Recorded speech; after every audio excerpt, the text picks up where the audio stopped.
It is launch day here at Invite Resources. We're doing a lot of these launch days lately, and I am so excited about this one. This is our new launch day book for, I messed that up. It's the new launch day for our book called The Journal, An Unexpected Encounter with Jesus, written by Nancy Kurkowski and Jimmy Decker. And this is such a great book. I'm so excited to tell you about it. We've got our authors on with us today, Nancy and Jimmy. It is great to have you as we celebrate your book. Congratulations. Thank you. Thank you. I want to start with a little background, Nancy. Let's start with you. You're the one who first brought the basis of what became this book to Jimmy and I. You had written a little something. Describe the backstory and how this started to come to be. Well, I am the daughter of a Methodist preacher and missionary, and he introduced faith to his family very, very early on. And he was also a storyteller. So he wrote a lot and just kind of instilled in us very early on the power of a good story. About 2 years ago, he did a Lenten sermon at his church in Florida, and it was Ash Wednesday sermon. And he talked then to the congregation and invited them to put themselves in the shoes of someone who might have had the chance to walk along beside Jesus from Capernaum down to Jerusalem towards Easter. And it was a great sermon. And I even encouraged him to maybe flesh it out into a story. But my dad just turned 90, and his ability to put together a good story has, along with other things, been affected by age. So that didn't really work out. And it kind of stayed on my mind for months. And I just felt like, what if I channel him and try to, I've never written anything myself, but not for public consumption. So I just thought, what if I channel him and kind of write it for him? And that's how it started. That is great. And it is let's describe for our listeners what it is. It's this kind of creative imagining of what it would have been like to walk with Jesus and the folks who are with Jesus as he headed towards Jerusalem on Passion Week. So it is based and rooted in Scripture, deeply rooted in Scripture, but yet at the same time bringing some additional kind of narrative elements to what that journey would have looked like.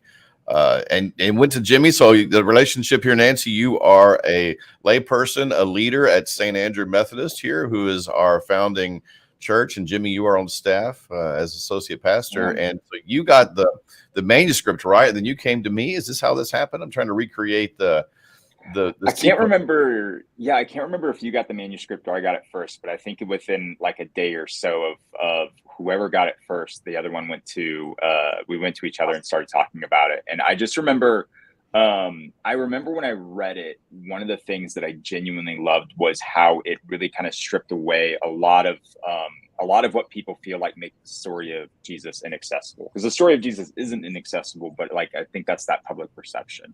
And what I really loved about this story was the way in which it put you in the shoes of somebody who you could see yourself in regardless of who you were. And, when you look at Scripture, it talks about all these unnamed people who are constantly following Jesus that we don't know their stories of, we don't know their history. And so like, as you look at the fact that the way that Nancy crafted the story of this character, it feels like it's somebody who was one of those people who was following Jesus. And I was just so inspired by that and thought, how do you take it and make it something that takes people even deeper? And so then where that led to was what it would look like to design 40 devotionals that you could actually follow along Lent with, where, as Jesus is feeding the 5,000, then what could be a devotional about when he feeds the 5,000? And Jesus is, doing this miracle. What's a devotional about that moment? And allowing people an opportunity to walk through the entirety of Lent with this character that they can see themselves in the shoes of the entire time. Let's pick up on that, Jimmy. The book is unusual. It's kind of it's 2 in 1 a little bit, because there's the actual story itself, Nancy, which you were the lead writer on that, and then we have this study guide. In fact, on the cover it says there includes study guide. And so, Jimmy, the back half of it, as you've mentioned here, is built for the user to be able to kind of go through that process, whether it's Lent or any time of the year, really. To go through this kind of in a devotional kind of step-by-step way. And that's because the first half of the book, the actual story itself, the journal, the title is kind of a double entendre because it's something both you can journal in, but it's also written in a way that's like it's a journal from the person on the story, right, Nancy? There's kind of like this kind of first person narrative description of what's going on throughout the process based on scriptures. Can you describe more about that? Right. Well, Salome and her family are fictional characters, of course. And so any interaction that Jesus has with those characters is fictional, but everything else is biblically based. I took all 4 gospels and tried to walk through anything that in the gospels had occurred during, like that last week, and worked it in. And so Salome is talking each day about their journey and about the things that she's hearing and seeing from Jesus, and also things that she's hearing from other people in the group talking about Jesus. And what I love about what Jimmy did with the devotionals is the characters maybe reference a scripture or an event, something that happened in the Bible that they would have completely understood the context of at the time, the Old Testament scripture references especially. Right. Uh-huh. We don't today. So when Jimmy takes those and puts devotionals with them every day, it gives biblical context and kind of a better context to everything that is happening to the characters. For either one of y'all, was there a point at which this project kind of easy and fun? Was this a challenge, a difficult thing to do? What was kind of your experience as a writer in putting this together?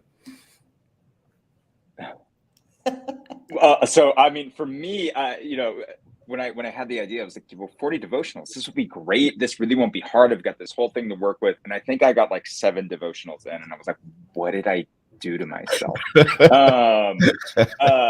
Because, like when you actually like start writing 40 was a lot more than I expected it to be. But I think then it was probably about 15 or 20 devotionals in when I really started seeing just how beautiful it was. I actually ended up going back and rewriting some at the beginning because I think I was in a better headspace by that point. But then particularly, I think when we really get down to the last few moments, like Jesus in the garden, and Jesus on the cross, like those last few moments, I don't know, there was something like really spiritual, uplifting, and I don't know, something very rich in those moments of getting to like dive into the scriptural basis of it, dive into the emotional moments of what that means for us, and kind of putting those pieces together. Nancy, for you, anything there that was, I love that, Jimmy, kind of the ways in which you were blessed in the writing of the process and seeing new things. And Nancy, any kind of moments like that for you as well?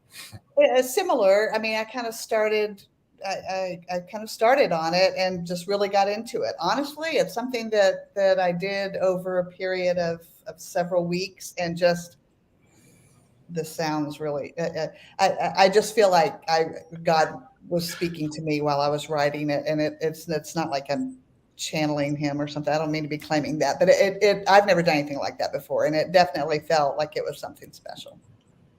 Hey, you're speaking my language there, Nancy. There's something about the creative process that is a little bit above, right, the day-to-day life. So a little bit of the Spirit's presence, the Spirit's movement through that process. I totally hear that. I love that.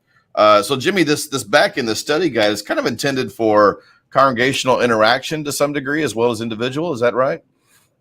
Yeah, I mean, that's so the funny part about this whole thing is like, and Nancy and I just keep saying this to each other of this was never like our intent. We never thought that this would be what ended up happening with this thing.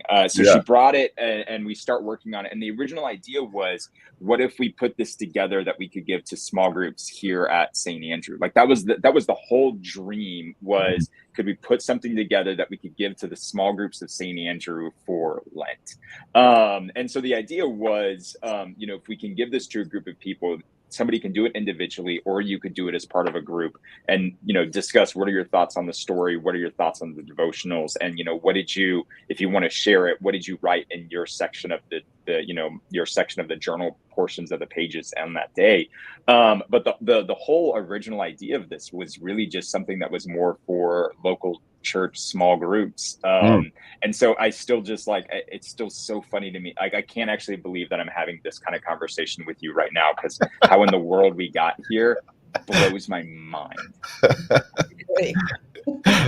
That is awesome. I love that. So for those who may not know, because Invite's been around for a few years now, but that steeple right there across the street, we're here sitting in the offices of Invite Resources. We're across the street from St. Andrew Methodist Church. St. Andrew is kind of the incubator, the founder, the reason Invite exists. And so we have, although we publish around the country now, we still like to, of course, keep close ties with our home church, and so for this is an honor for us to be able to publish you all, to be able to kind of have presence with the congregation. But of course, we hope that this is more than just a St. Andrew resource. Obviously, this is we hope this is a resource that might bless other churches. And to that point, Nancy, tell us the story that you told me a little bit ago about someone who told you something yesterday about using it in their own church. Well, I just had someone make a comment to me yesterday. She is someone who teaches a lot of community Bible studies, is what it was. And she was just talking about how she wanted to use it as a gift for the people in her Bible studies, as a Lenten gift. Yeah, right. And that's actually why we're talking about Easter here in December as well. We should clarify that, because this is not obviously Lenten season, Easter season, this is Christmas season. But we put this out a little earlier on purpose with the intent that perhaps leaders, pastors, small group folks might have a chance to know about it ahead of time and make some decisions that could bless their groups this coming season. Jimmy, you also had another reason why you liked that it was coming out in December as well. What'd you say about that? Yeah, well, I mean, obviously, exactly what you said. Like everybody in church, every pastor in church right now, we have either already figured out Easter, or we're in the process of figuring out Easter at the moment, because it's just how timing and all of that works. But I love, like, Christmas. I don't know, maybe it's controversial as a pastor to say Christmas edges out Easter for me. I think it's like the emotional component of it, like the warm, fuzzy feeling inside. Like, I love Christmas, but as amazing at the moment of Jesus's birth is from a theological standpoint, from a Christological standpoint, like all of that is amazing. But at the end of the day, it wasn't just Jesus's birth that like redeemed the world. It was all of his life. It was his death. It was his resurrection. So it was the entirety of his ministry. So even though we're in the process of Advent, like you can't just, getting ready for Christmas, you can't divorce Christmas from the rest of the work that Jesus is doing, in order to see the fullness of the redemptive narrative that is Jesus's ministry. We're talking about the journal here with Nancy Kurkowski and Jimmy Decker on launch day. This is our latest Invite Press resource, An Unexpected Encounter with Jesus. So Nancy, give me your wildest dreams. What would you hope to have happen with this book as it kind of launches out into the world? Again, not to sound presumptuous, because it's not at all how I mean it. I was speaking to myself also as I was writing it. I hope it helps us all cut through all the noise, especially lately, the Christian political noise, and reminds us all of what Jesus was actually all about. He came entered into humanity to reveal God's character, and I hope this book helps us kind of cut through a bunch of the clutter to get back to the understanding of what that was. That is good. Thank you, Nancy. Jimmy, thoughts from you? Wildest dreams, what you would hope this book could become? I don't know. The fact that I physically held a book with my name on it, I think I've hit wildest dreams at this point, Lynn. So that part is nuts. I mean, honestly, I think wildest dreams for this would be echoing Nancy of, world is complicated, world is weird, and it's never stopped being complicated since the very beginning. And so what I think I've learned so much over time in ministry is that the best ways to navigate that is you go back as far as you can go. So go back to Jesus. And then if you can start any conversation with Jesus and with that love, with that grace, with what that means for God's presence in the world, it allows us to navigate anything else. And so I think my hope would be is that maybe this does, I'm with Nancy, I don't want to sound presumptuous, but maybe it does help actually bring people to a place where they're having conversations from a with people with different perspectives in a way that allows them to realize that they themselves could have been the same individuals who were following Jesus. Maybe they disagree on certain things, maybe they agree on certain things, but could they imagine themselves as being part of the masses that followed this really incredible guy around for that period of time, inspired by him and loving people differently because of him. And if we can embody that a little bit more, then I think that's the best possible win we could hope for. I love it. Well, pre-order sales have been good. There's a certain appeal. I think this book we were talking before we came on live. My hunch as just the publisher and having watched several titles now enter into the world, I think there's an appeal to this that's just based on the idea, the topic, the cover. To some degree, it kind of sells itself because of what y'all have done. So that's a testament to the work that the two of y'all have put together. I want to be clear too that the back half of the book is intended for you to write in. So there's a story and then an opportunity to follow through in a devotional kind of way to make your own notes. So this book is meant to be interactive, either personally or in group settings.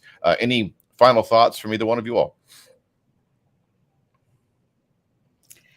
Just it's amazing. I hope it speaks to some people. I'm just grateful. It's such a cool opportunity. I really hope people check it out. I hope that they're moved by the story. I hope that they're moved by the devotionals, and I hope they take an opportunity to journal themselves. Spiritual practice is one of the most important things we can do if we can figure out how to engage our faith Monday through Saturday and not just on Sunday mornings. And so, the hope that maybe somebody could engage their faith in a way that they've never done before, or engage in a spiritual practice in a way that they've never done before, man, that could just be one of the coolest things. That's a great final word, Jimmy, and this resource is ideal for that. So thank you for the two of you for coming on live, for all the work you've done for this book. This book is a blessing and a resource, and I hope it helps a lot of people.